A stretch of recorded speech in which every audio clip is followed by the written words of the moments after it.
አምራን እስከ ዛሬ ድረስ ስታደርጋቸው በነበሩት ነገሮች በጣም ነበር ምጠላት። ነገር ግን እንደ ዛሬ አሳዝናኝ አታውቅም። እውነት እናትነት በጣም ጥልቅ ነው። እንዴት እንዳሳዘነችኝ ገና ላልተወለደው ልጇና ባጭሩ ለተቀጨው ልጇ እንዴት እንዳለቀሰችና ቅስሟ እንደተሰበረ ስታዩ ወይ ጉድ! ፈጣሪ ግን እናትነትን እንዴት አድርጎ ነው የፈጠረው?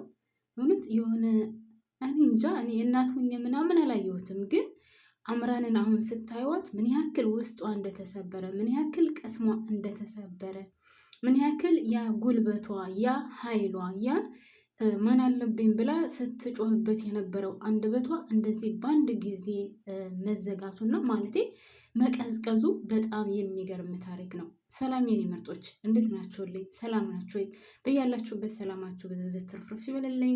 ስለምታበረታቱን ከልብ አመሰግናለሁ። ውድ ቤተሰቦቼ ላይክ ማድረጋችሁን አትርሱ። ነባር ቤተሰቦቼ እስከ መጨረሻው አብራችሁን ቆዩ።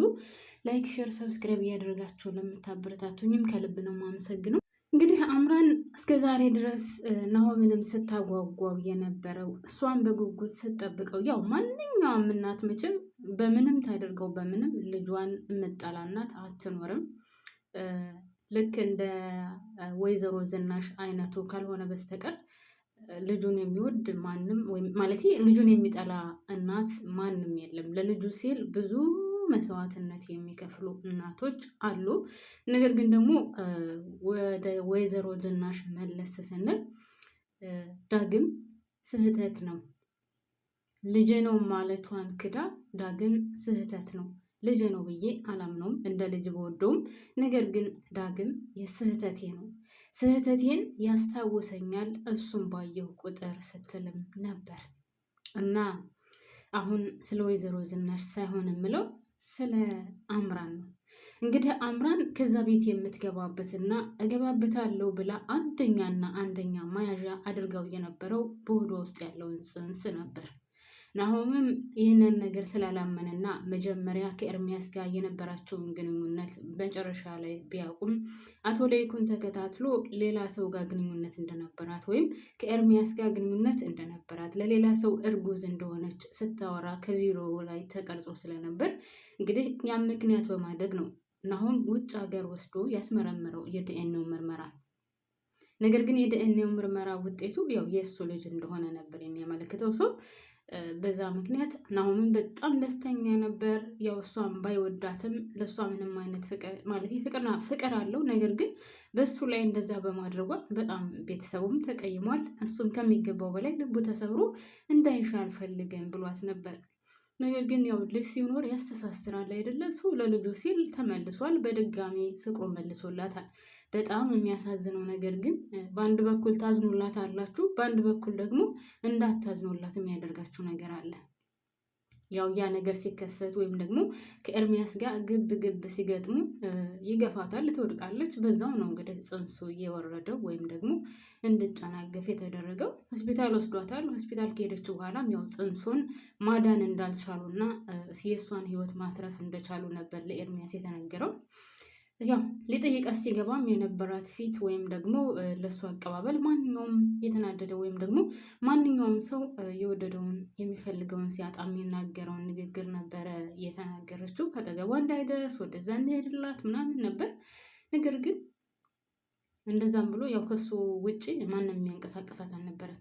በነገራችን ላይ ቤተሰብ ኤርሚያስን በጣም ትወደዋለች። አሁንም ቢሆን አያቸው አይደለ? እሱም እኔ ሳስበው እሱም ራሱ አሁን ሳይወዳት አይቀርም። ሁለት የሚጣሉ ሰዎች በብዛት ካያችሁ መጨረሻ ላይ እንትናቸው የሚሆኑ መፋቀር ወይም አንድ ላይ መኖር ነው። እና እኔ ሁለቱ አንድ ላይ ይኖራሉ ብዬ ነው የማስበው መጨረሻ ላይ። ምክንያቱም አሁን እንግዲህ የአምራን እርግዝናም ወረደ፣ የኑሃሚን እርግዝናም እውነት አይደለም። ስለዚህ ነገሮች ይበልጥ እየተፋፋሙ ነው የመጡት ማለት ነው። ውድ ቤተሰቦች እንግዲህ አምራን ወደ ቤቷ ልትሄድ ስትል ያው ከኤርሚያስ ውጭ ማንም የሚወስዳት አልነበረም። ሰው ከበር ስትወጣ እሱ ነበር እየጠበቃት የነበረው። ነገር ግን እዛ ቆማ አልፈልግም ወደዛ ዘወር በልልኝ ብትልም ወደ አሁኑ ራሷን ያዞራታል። ካጠገቧ ቁጭ አድርጎ ያው ስለተፈጠረው ነገርም ይቅርታ ጠያየቁ ራሱ የኤርሚያስ ክፋት ማርያምን ያኔ የሆነ የግድለሽነት ይቅርታ አለ አይደል? ቢሰማውም ቢደነግጥም ግን እንዲወርድ የሚፈልግ ነገር ነው የሚመስለኝ ሳስበው። የእሷና የናሆምን ግንኙነት የእውነትም በልጅ እንድተሳሰርላቸው የሚፈልግ ነገር አይመስለኝም እና በጣም የሚያናድድ ነው የነበረው ንግግሩ። ወደ መጨረሻ አካባቢ በተለይ ስለተፈጠረው ነገር ራሱ ምንም ያልመሰለው ነው የሚመስለው። ያው ጥፋቱ የእሱ አይደለም፣ ነገር ግን ደግሞ እሷ ታሳዝናለች። ሆነን ለመናገር ያው እንደው በጥሩነት ስንመለከተው እና እንደ ሴትነት ስንመለከተው እንግዲህ የራቁት ቪዲዮ ይዞባታል ቤተሰብ።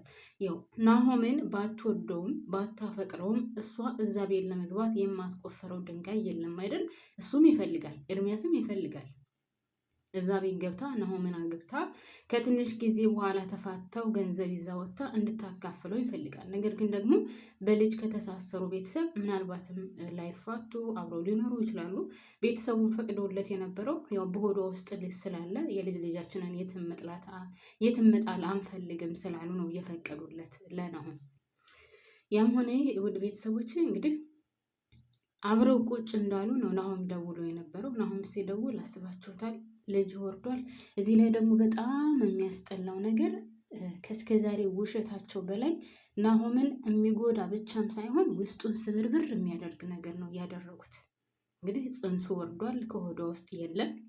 እንደዛም ብሎ ግን አሁን የአቶ ለይኩን ቤተሰቦች ለእሷ ሽምግልና ሊልኩ ነው።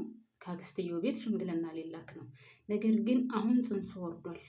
ግን በጣም የሚያሳዝነው ነገር ጽንሱ እንደወረደ እያወቁ ደብቀው ሊቀጥሉበት ነው። ኤርሚያስን አሁንም ድረስ ታፈቅረዋለች ያልኩበት ምክንያት ደግሞ ውድ ቤተሰቦቼ እኔ እወዳለሁ፣ አፈቅርሃለሁ፣ አንተ ከመውደድ ከማፍቀር ውጭ ምን አድርጌያለሁ? ልጅን ገደልክብኝ አይደል? ቆይ ያደረግከውን ነገር እስኪ ንገረኝ። ለፍቅራችን ስል ያልቆፈርኩት ድንጋይ ያልከፈልኩት መስዋዕትነት የለም እያለችው ነበር። ሰው አሁንም ድረስ ኤርሚያስን በጣም ትወደዋለች። በሚያደርገው ነገር ብጠላውም እሷን ትቶ ኑሐሚንን ይወዳ ስለነበር ያፈቅራ ስለነበር በዛ ብጠላውም በእሷ ላይ ኑሐሚንን ስለያዘ ብጠላውም ነገር ግን የእውነት ታፈቅረዋለች እና በጣም ነው ያሳዘነችኝ። እንደ ተንኮሏና እንደ ክፋቷ ፈጣሪ የስራዋን እየሰጣት ነው። ግን በጎን በኩል ስታዩት ግን እውነት ለመናገር በጣም ነው የምታሳዝነው። እና አሁን በክፋታቸውና በተንኮላቸው ከእስከዛሬው ይባስና ከእስከዛሬው በላይ በናሆም ላይ ካደረገችው ይልቅ አሁን ወደፊት የምታደርገው ነገር በጣም ከሚገባው በላይ የሚያሳዝን ነው። ቤተሰብ እንግዲህ አስባችሁታል። ልጁ የለም። ናሆም ገና ልጅ ወለድልኛም ብሎ እንግዲህ ገና ካሁኑ ምን ያክል ደስተኛ እንደሆነና እንደውም ሴት ይወለድልኝ ከዛ ሴት ካልሆነች ደግሞ ምናምን እያለ ብቻ ብዙ እቅድና ብዙ ሀሳቦችን እያሰበ እያወጣ እያወረደ ነው። ነገር ግን ሁለቱ ከይሲዎች ወይም ደግሞ አምራንና ኤርሚያስ ጽንሱ እንደወረደ ሳትናገር ኤርሚያ ማለት ናሆም እንዳገባ ሊያደርጉ ነው፣ ወይም ደግሞ ናሆምን እንድታገባ ተስማምተዋል። ምናልባትም ናሆም ክትትል እናደርግ የሚለው ነገር ሳይኖር አይቀርም ብለው ይህም ሁሉ አስበውበት ውድ ቤተሰቦቼ ምንድን ነው ያለው? እኔ የማውቀው ዶክተር እቀጥርልሻለሁ ወይም ደግሞ የምትከታተይበትን ቦታ ንገሪኝና ዶክተሩን እናናግረዋለን ያላት። በጣም የሚያሳዝነው እሱ ነው። ከስብራት ላይ ስብራት። ግን እንደዚህ አይነቱን ነገር ወይም ደግሞ እንደዚህ አይነቱን ስራ ፈጣሪስ ያቃናዋሉ? በጭራሽ ያቃናውም። ፈጣሪ ቢፈቅደውና የናሆምንና የአምራንን ግንኙነት ፈጣሪ ቢፈቅደው ኑሮ ምናልባትም ይሄ ልጅ ባልወረደ ነበር።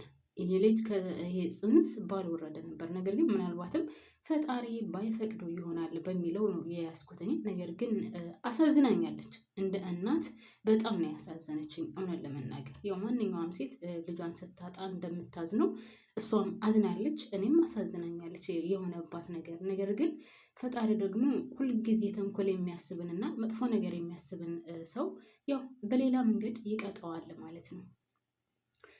ሌላው እንግዲህ የወይዘሮ ዝናሽ ነው። ወይዘሮ ዝናሽ እንግዲህ የዳግም አባት በጣም እያሰቃያት ነው። እሷም በጣም እንደምትጠላውና በጣም እንደማትፈልገው ነው ስትነግረው የነበረው። ነገር ግን እዚህ ላይ ምንድን ነው ያለችው? ስህተቱ ለአቶ ለይኩን ነው። በሰዓቱ ስራ እያለ እኔን ሲተወኝ ሌላው እንደፈለገ ሄድኩኝ ያለችው ቤተሰብ። እዚህ ላይ አሁን የእሷ ነው ስህተቱ ወይስ የአቶ ለይኩን? ኦኬ አቶ ለይኩን በነገራችን ላይ በራሱ አንደበትም አሁን እየተናገረ ነው። ስራ እያልኩኝ ቤቴን ዞር ብዬ አላየውም፣ ቤተሰቦችን ዞር ብዬ አላያቸውም እያለ ነው። ነገር ግን ቤተሰቦቼ እሱ ቤቱን ለማቃናት ወይም ደግሞ ስራውን ስራዬ ብቻ እያለ ስለሰራ ሚስትየው ትታ መሄድ ነበረባት ወይስ ደግሞ ቁጭ ብለው በጠረጴዛ ዙሪያ ተወያይተው መፍታት ነበረባቸው? እኔ በበኩሌ ቁጭ ብለው በጠረጴዛ ዙሪያ ተወያይተው ቢፈቱት መልካም ነበር። አንተ ሁልጊዜ ስራ እያልክ ነው፣ ለእኔ ጊዜ እየሰጠኝ አይደለም፣ ለስራህም ጊዜ ስጥ፣ ለእኔም ጊዜ ስጠኝ ብላ ብትለው ኑሮ እሱም ይህን ያክል ከእሷ አይርቅም ነበር፣ ለእሷም ጊዜ ይኖረው ነበር። ነገር ግን እሷ ስራ እያለ ነው፣ ስለዚህ የራሱ ጉዳይ ብላ ነው ከሌላው እንደሄደችው። አሁን ይሄ ነገር ከተከሰተ በኋላ ዳግም ስህተት ነው፣ እሱም ባስታወስኩ ቁጥር በባሌ ላይ ያደረኩት ነገር ይጸጽተኛል፣ ሊቆጨኛል፣ የእሱ ጥፋትም ቢሆን ነገር ግን ዳግም የስህተት ልጅ ነው። እንደ እናት በወደውም ነገር ግን እሱም ባየውና ባስታወስኩ ቁጥር ስህተቴን ብቻ ነው የሚያስታውሰኝ። ስለዚህ አንተም ልጅህም ከዚህ ቤት ውልቅ ብላችሁ ውጡልኝ እያለች ነው። በሌላ በኩል ደግሞ የዳግም አባት እውነት ለመናገር በጣም ነው የሚያሳዝነው። እንግዲህ ይችን ሴትዮ ወዷታል፣ አፍቅሯታል። ሌላ ትዳር እንዳላትና ሌላ ልጅ እንዳላት እንግዲህ አሁን ቅርብ ጊዜ ይመስለኛል ያወቀው እንጂ በፊት አያውቅም። እሱ ያለው ሌላ ቤት እንዳለሽ፣ ሌላ ትዳር እያለሽ፣ ሌላ ልጅ እያለሽ ለምን እኔ ጋር መጥተሽ እኔ እንዳፈቅርሽ አደረግሽኝ? በዛ ላይ ደግሞ እስካሁኗ ሰዓት ድረስ እኔ አንቺን ማፍቀሬ፣ እስካሁኗ ድረስ አንቺን እየወደድኩ እያፈቀርኩ መኖሬ ነው ወይ ስህተቱ? እኔ አንቺ ሌላ ትዳር እንዳለሽ በምን አውቃለሁ? ለምን አልነገርሽኝም? ይህንን ነገር ሳታስታውቂኝ እኔ ጋር መጥተሽ እኔ በአንቺ ፍቅር እንድሰቃይ ወይም እኔ አንቺን እያሰብኩ መከራዬን እንዳይ ከማድረግ ውጭ ምን አድርገሻል? እስኪ የኔስ ጥፋቴ ምንድን ነው እያለ ነው። ሰውየውም ስህተተኛ አይደለም። የዳግም አባት በጭራሽ ስህተተኛ አይደለም። አስተሳሰቡ እያደረገ ያለውን ነገር እኔ ባልወደውም፣ በተለይ ደግሞ የቤቱ ባለቤት እያለ ወይም የቤቱ አባወራ እያለ የእሱን እንደዛ ጋጠ ወጥነት ከቤት ውስጥ ቁጭ ብሎ ሲጋራ ማጨስ ወይዘሮ ዝናሽን ብትሆን እንግዲህ ባሏ እስካለ ድረስ ከባሏ ቤት እስካለች ድረስ ማክበር አለበት አይደለ? ቢያንስ ሰውየው በሌለበት ሰዓት ወይም ማለቴ እንደ ወጣ ብለው ቢያናግራት እንደዛ ምናምን እንኳን ኦኬ። ከቤት ውስጥ ሆኖ ግን እሷን እንደዛ ማናገሩ፣ ከፍ ዝቅ ማድረጉ፣ ልክ አባወራ እንደሌላት የቤቱ ባለቤት እንደሌለ አድርጎ መናገሩን እኔ አልወደድኩትም። እሱ ሀቅም ቢኖረው የወይዘሮ ዝናሽ ስህተትም ቢሆን እንግዲህ ስህተቱ እኔ የወይዘሮ ዝናሽ ነው ብልም ወይዘሮ ዝናሽ ደግሞ ስህተቱ ለአቶ ለይኩን ነው ብላለች። አቶ ለይኩን ትልቅ የስህተቱ ያው እንግዲህ ስራ ማለቱ ነው። ቤቱን ረስቶ ስራ ማለቱ ነው። እዚህ ደርሰዋል።